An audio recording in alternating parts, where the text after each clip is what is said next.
The day I sold the ring, the sun was a cruel, indifferent glare reflecting off the skyscrapers of Manhattan.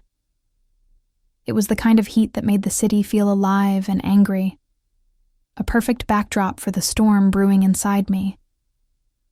My sister, Clara, had been walking on air for weeks, ever since Mark proposed. The ring, a beautiful vintage piece with a dazzling sapphire, had been in our family for generations. It was supposed to be a symbol of love and continuity, but for me it was a symbol of everything I didn't have. I watched her show it off on FaceTime, her smile so blindingly genuine it made my teeth ache. "Isn't it perfect, Julia?" she'd asked, her voice full of a joy I couldn't understand. Perfect. That word was a punch to the gut. While she was planning a fairy tale wedding, I was living on a shoestring, my old Honda Civic a constant source of shame and repair bills. The dream of a new car, a sleek, reliable sedan that wouldn't die on me in the middle of a work commute, had become an obsession. It was my ticket to a better life, a step up from the endless struggle. The opportunity came a week later when she left for a weekend getaway with Mark, entrusting me with her apartment key to water her plants. The ring box was on her nightstand, a small, unassuming thing holding the weight of her future. My heart hammered against my ribs as I picked it up. My hands were shaking, not from guilt, but from a terrifying kind of excitement. It was a stupid idea, a truly terrible one, but the new car felt so real, so close. The plan was simple: sell the ring, buy the car, and then somehow figure out how to replace it. A stupid plan, yes, but a plan nonetheless. The pawn shop owner, a slick man with tired eyes, examined the ring under a bright light. He didn't ask questions. He just saw an item and its value. The amount he offered was more than I'd ever seen in my life. It was enough for the down payment on the car I wanted. The money felt both heavy and weightless in my hand. It was the currency of my freedom and my downfall. On the ride home, the new car's keys jangling in my pocket, I felt a fleeting sense of triumph. I had done it. I had taken control. I hadn't considered the consequences, not really. I just thought I could outrun them. The first few weeks with the new car were blissful. The smooth ride, the scent of the new leather, the envious glances from other commuters. It was everything I had dreamed of. I found myself taking longer routes, just to savor the experience. The guilt about the ring was a dull ache in the back of my mind, easily drowned out by the purr of the engine. I even started picturing how I would eventually replace it. Maybe I could work extra hours, take on a second job. Surely, with enough effort, I could undo my mistake. Clara called often, full of wedding plans and dress fittings. Each call was a tightrope walk. I had to sound supportive, excited even, while the lie sat heavy on my tongue. She'd occasionally mention the ring, how she loved looking at it, how it felt like a piece of her family's history on her finger. Each time, my stomach would clench. I'd make vague noises of agreement, steering the conversation towards other topics as quickly as possible. One afternoon, a notification popped up on my phone, a message from an unknown number. It was a picture of a receipt from the pawn shop, with a description of the ring and the date of sale. Below it, the text read, "Is this your sister Clara's ring?" My blood ran cold. How? Who? Panic seized me, a suffocating wave that left me gasping for air.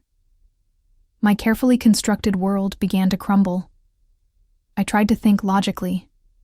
How could someone have gotten that receipt? Did the pawn shop keep records online? Had someone recognized the ring? The possibilities swirled in my head, each one more terrifying than the last. I tried to play it cool, responding with a curt, "I don't know what you're talking about." The reply was immediate.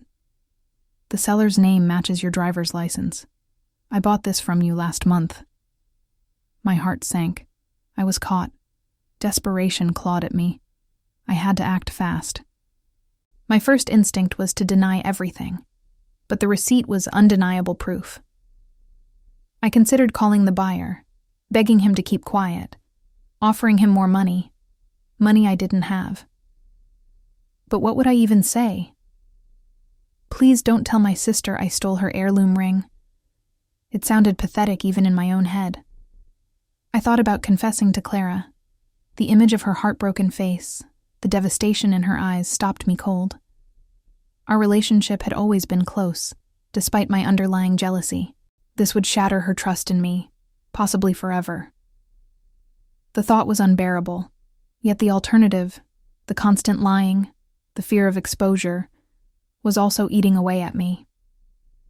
Days turned into nights filled with anxiety and sleeplessness. I jumped at every phone call, every unexpected knock on the door. The joy I had felt with my new car had completely evaporated, replaced by a gnawing sense of dread. It was a beautiful cage, this new car, a constant reminder of my terrible mistake. Then, another message from the buyer. Clara is a friend of a friend. They recognized the ring. She's devastated. This was it. The dam had broken. There was no more hiding, no more pretending. The consequences were here, and they were far worse than I had ever imagined. I knew I had to face Clara, no matter how much it terrified me. I had to own up to what I had done. The drive to Clara's apartment felt like the longest journey of my life. Every red light seemed to mock me, every passing car a reminder of my betrayal. My hands trembled on the steering wheel, and my throat was tight with unshed tears. I rehearsed what I would say 100 times, but the words felt hollow and inadequate. How could I possibly explain what I had done? How could I ask for forgiveness for something so selfish and cruel? When Clara opened the door, her eyes were red and swollen. The usual warmth in her gaze was replaced by a cold, wounded look that pierced me to the core. The apartment felt heavy with unspoken accusations. She didn't say a word, just stepped aside to let me in. The silence was deafening. I finally broke it, my voice barely a whisper. Clara, I don't know what to say. Her voice was flat, devoid of emotion. The receipt says you sold my ring, Julia. My grandmother's ring. The truth hung in the air between us, stark and undeniable. I couldn't meet her eyes. Shame washed over me in a powerful wave. I needed the money, I mumbled, the words sounding pathetic even to my own ears. My car, it was falling apart. So you stole from me? She asked, her voice rising slightly, a hint of the pain beneath the surface finally breaking through. You stole something irreplaceable, something that meant so much to me. Tears finally spilled down my face. I know, Clara. I know. I was stupid. I was selfish. I'm so sorry. She turned away, walking over to the window and staring out at the city. Her silence was more cutting than any words. I had hurt her deeply, and I knew that my apology, no matter how sincere, might not be enough. The days that followed were a blur of guilt and regret. Clara wouldn't answer my calls or texts. Our parents were furious, their disappointment a heavy weight on my already burdened conscience. The new car, once a symbol of hope, now felt like a constant reminder of my transgression. It sat in my driveway, gleaming and unwanted. I tried to track down the buyer of the ring, hoping against hope that I could buy it back. But he was unwilling to part with it, explaining that he had purchased it for his fiancée who had fallen in love with its unique design. Every avenue I explored seemed to lead to a dead end. The reality of my actions began to sink in. The ring was gone, and so was a part of my relationship with Clara. One evening, our mother called, her voice laced with sadness. Clara is still wearing her placeholder ring, Julia. It breaks my heart. The image of Clara with a simple, unadorned band on her finger was like a knife twisting in my gut. I had taken away something precious, something that should have been a symbol of joy and commitment.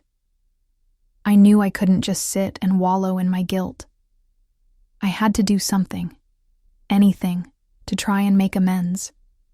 Even if it seemed impossible. I started researching antique jewelry stores, hoping to find a similar sapphire ring, something that could at least be a gesture, a symbol of my remorse. It felt like searching for a needle in a haystack, but I had to try. Weeks turned into months. The wedding date loomed closer, a constant reminder of my betrayal. I spent countless hours scouring antique shops and online marketplaces, searching for a ring that could even remotely compare to the one I had sold. Each similar piece I found was either too expensive or not quite right. The weight of my actions pressed down on me, a constant, suffocating burden. I started working extra shifts, saving every penny I could. It wasn't just about the money anymore. It was about showing Clara that I was serious about making amends, that I was willing to work for her forgiveness. The long hours were exhausting, but the thought of Clara's sad eyes fueled my determination. One rainy afternoon, while browsing a small, dusty antique shop downtown, something caught my eye. Tucked away in a velvet-lined case was a ring with a vibrant blue sapphire, surrounded by delicate filigree work. It wasn't exactly the same as Clara's, but it had a similar vintage charm, a timeless elegance that resonated with me. My heart skipped a beat. The shop owner, a kind elderly woman with a warm smile, told me the ring was from the Art Deco era. As I held it in my hand, I felt a flicker of hope. It wasn't Clara's family heirloom, but it was beautiful, and it was a start. I bought it immediately, my savings account taking a significant hit, but it felt like the best money I had ever spent. The day before Clara's wedding, a cloud of anxiety settled over me. I held the small velvet box containing the new sapphire ring, my hands shaking so much I almost dropped it. The walk to her apartment door felt like a condemned man's last mile. I rehearsed what I would say, the perfect apology, but every word felt hollow. I didn't know what to expect. Would she slam the door in my face? Would she refuse to even look at me? My stomach was a knot of fear and regret. When she opened the door, her face was a mask of exhaustion and composure. The sight of me holding the small box seemed to surprise her. Her eyes widened slightly, a flash of surprise mixed with a deep, familiar sadness. She didn't say a word, just stepped aside to let me in. The silence was deafening, heavier than any accusation. Finally, I broke it, my voice trembling and barely a whisper. "Clara," I began, holding out the box. "I know this isn't the same. Nothing can ever replace what I did, but I wanted you to have this." She hesitated for a long, agonizing moment, her gaze fixed on the box in my hand. Then, slowly, she took it. Her fingers traced the velvet before she opened it. As she looked at the ring inside, a single tear rolled down her cheek, leaving a glistening trail on her flawless skin. "Julia," she whispered, her voice thick with a mix of pain and emotion I couldn't fully comprehend. "I'm so sorry, Clara," I said, the words catching in my throat as my own tears began to fall. "I was selfish, and I hurt you in the worst way. I understand if you can never forgive me." She looked up at me then. Her eyes, though still filled with sadness, also held a flicker of something else. Understanding, or maybe even empathy. "It was a terrible thing you did, Julia," she said softly, her voice carrying the weight of all the hurt I had caused. "A truly terrible thing." "I know," I replied, the tears flowing freely now. "I'm so sorry." She carefully took the ring out of the box, holding it up to the light. Her fingers traced the delicate filigree work. "It's beautiful," she said quietly, almost to herself. She looked at me again, her expression softening just slightly. "Thank you." It wasn't forgiveness, not in the way I had hoped for.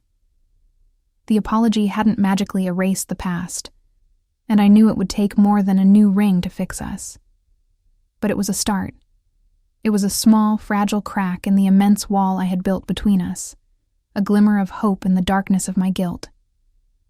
The wedding day was a whirlwind of emotions. As I watched Clara walk down the aisle, radiant in her dress, my heart swelled with a mix of pure joy for her happiness and a sharp pang of guilt over my past actions. She had chosen to wear the simple placeholder ring for the ceremony, and seeing it on her finger was a stark visual reminder of my betrayal. It was a constant weight on my conscience, even amidst the celebration, while the new sapphire ring I had given her was a step forward, a sign of my remorse. I knew it wouldn't magically erase the deep hurt I had caused. During the reception, as the music swelled and guests danced, Clara approached me. I tensed, my stomach clenching. I braced myself for a difficult conversation, unsure of what she might say. She looked at me with a soft, searching gaze. "The ring is lovely, Julia," she said, her voice gentle, almost a whisper. "Thank you. It means a lot that you tried." I started, the words getting stuck in my throat. "I wish I could have done more." She cut me off, her hand resting lightly on my arm.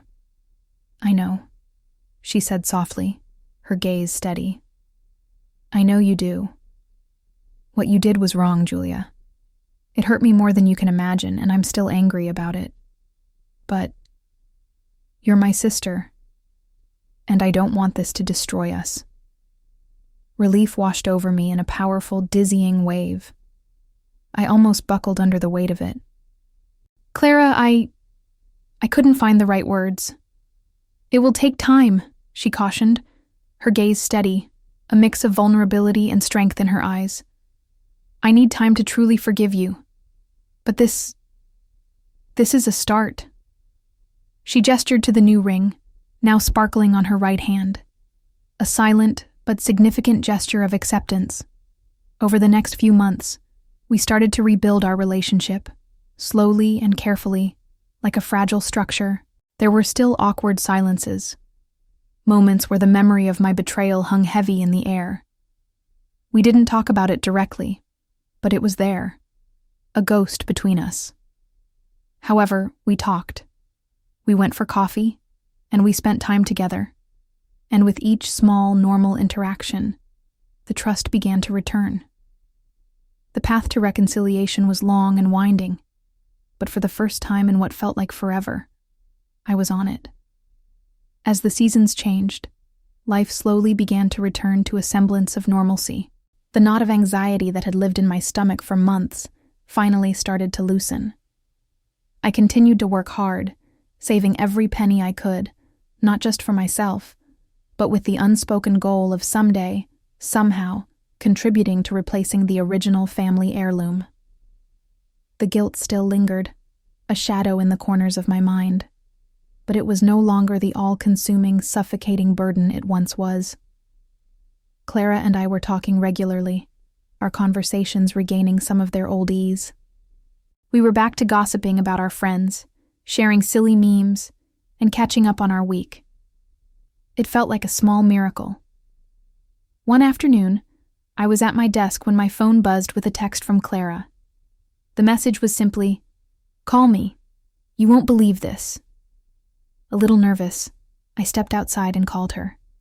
Her voice on the other end was unusually excited, bubbling with a kind of joy I hadn't heard in a long time. "Julia, you won't believe what happened," she said, her words tumbling over each other.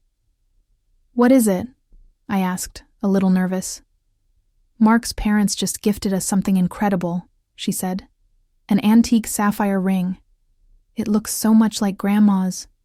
They said it was a family heirloom that they wanted me to have as a wedding gift. They found it in an old jewelry store near their hometown." My heart skipped a beat, a complex mixture of emotions flooding over me. "Really? Clara, that's amazing." I couldn't hide the genuine shock and joy in my voice. "I know. It feels almost meant to be," she said, her voice full of wonder and genuine happiness. "I wanted you to be the first to know." A wave of complex emotions washed over me. Relief that she had her heirloom, joy for her happiness, and a renewed, sharp sense of my own guilt. She had her sapphire ring back, a family heirloom even, But it wasn't because of me. It was in spite of me. It was an act of grace from her new family, a beautiful gesture that highlighted the ugliness of my own. I had learned a difficult, painful lesson, and now, by a stroke of luck, the very thing I had stolen had been replaced. Despite Clara having her new heirloom ring, the weight of my actions still pressed on me. It was a quieter burden now, but it was still there. I knew that true reconciliation required more than just time and kind words. It required a final, tangible act of responsibility. My apology and the ring I had given her were a start, but they didn't erase what I had done. I needed to do something that truly honored the values I had betrayed, the values of honesty, family, and support. I continued to save diligently. After several more months of working extra hours and living frugally, I had accumulated a significant amount. I decided to use that money to contribute to a cause that was important to our family, a local charity that supported underprivileged children. It wasn't replacing the ring, but it was a way of turning my selfish act into something positive, a way of honoring the values our family had always instilled in us. I wasn't just fixing what I had broken. I was trying to build something good from the wreckage. When I told Clara what I had done, she was silent for a long moment, listening carefully. Then, she simply said, "Thank you, Julia." It was a quiet acknowledgement, a simple phrase, but it held a depth of understanding and, finally, a measure of true forgiveness. The scars remained, a part of our story, but they no longer defined us. The consequences of my actions had been severe. I had damaged my relationship with my sister, caused our family immense pain, and lived under a suffocating cloud of guilt. I had learned a harsh, unforgettable lesson about the true cost of selfishness and the enduring power of family. The new car, once my coveted prize, now served as a constant, tangible reminder of that lesson. In the end, while Clara had found her sapphire, I was left with the profound understanding that some mistakes leave an indelible mark, and true redemption comes not just from being forgiven, but from actively working to right our wrongs, and from allowing the pain of our past to fuel a better, more compassionate future.